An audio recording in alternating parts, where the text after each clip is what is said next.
क्या एलडीए अब संविधान से ऊपर है?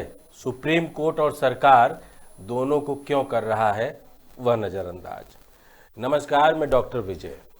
एलडीए यानी लखनऊ विकास प्राधिकरण, नाम में विकास पर काम में विनाश वाला पूरा का पूरा अंदाज। मलेश मऊ की जमीन पर बिना मुआवजा, बिना नोटिस और बिना वैध आदेश के बुलडोजर चलाने की तैयारी ने अब एक नया सवाल खड़ा कर दिया है कि क्या एलडीए को अब सुप्रीम कोर्ट के आदेशों को भी परवाह नहीं है? संविधान की आंख में धूल या सत्ता की छांव में छूट का पूरा यह खेल है।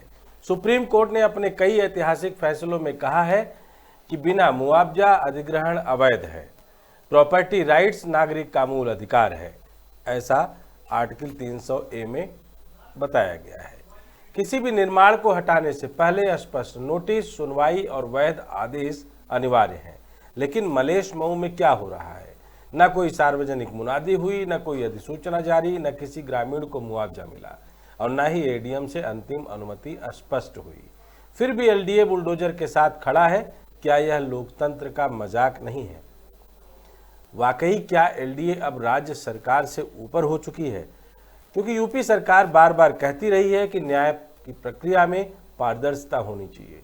तो क्या एलडीए मुख्यमंत्री योगी आदित्यनाथ जी की मंशा को भी नजरअंदाज कर रहा है? अगर सरकार चाहती है कि जनता के साथ अन्याय ना हो, तो फिर वह बुलडोजर किसके इशारे पर गरज रहा है?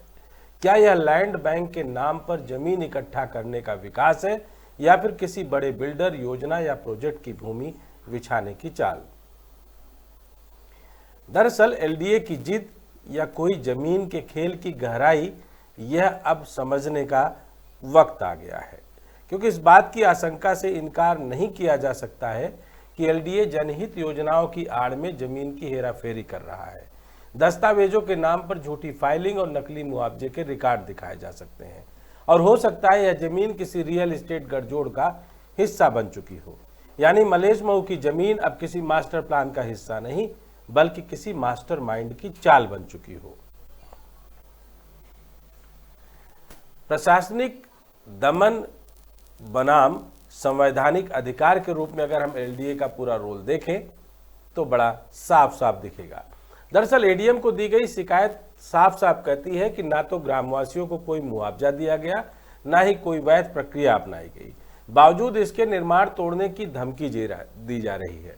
तो क्या अब एडीएम की शक्ति को भी एलडीए दरकिनार कर सकता है? क्या प्राधिकरण का मतलब अब लोकल डिक्टेटर अथॉरिटी बन चुका है?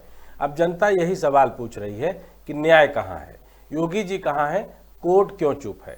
अगर एलडीए अपने दम पर अदालतों, प्रशासन और राज्य सरकार की सभी सीमाओं को पार कर रहा है, तो यह न सिर्फ लोकतंत्र के लिए खतरा है, बल्कि नीति और नियत दोनों पर सवाल है। क्या सरकार एलडीए की इस अराजक कार्यशैली को नियंत्रित नहीं कर सकती है? क्या मुख्यमंत्री इस जमीन कांड को देखकर खामोश हैं? और सबसे बड़ा सवाल, क्या सुप्रीम कोर्ट की ताकत अब जमीन तक नहीं पहुंचती है? एलडीए का बुलडोजर सिर्फ ईंट नहीं गिरा रहा, संविधान की धज्जियां भी उड़ा रहा है। क्योंकि आज मलेश मऊ में जो हो रहा है वह कल किसी और गांव में होगा। अगर अब आवाज न उठी तो अगला बुलडोजर किसी स्कूल, घर या मंदिर पर चल सकता है और हम फिर एडीएम कोर्ट या सीएम साहब को चुपचाप देखेंगे। अब भी वक्त है, कोर्ट को संज्ञान लेना चाहिए, सरकार को दखल देना चाहिए और एलडीए को जवाब देना चाहिए, क्योंकि प्राधिकरण का मतलब अराजकता नहीं हो सकती। सबसे बड़ा खेल जो एलडीए खेल रहा है, वो खेल रहा है लगातार यहाँ पर पुलिस बल और अपने अमले के साथ आकर लोगों को मानसिक रूप से प्रताड़ित करना। आप घर में बैठे हैं, कोई फीता लाके यहाँ से वहाँ नाप रहा है, आप सोचिए वहाँ नोटिस देने की बजाय, जवाब देने की बजाय सीधे आपकी वैध रिहाइश को अवैध बना रहा है।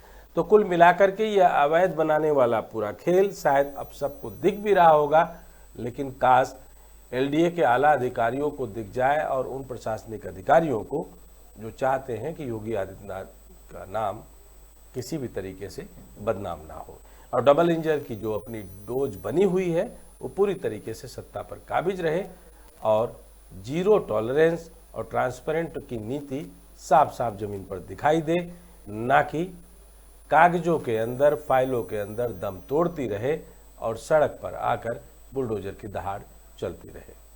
जय हिंद, जय भारत।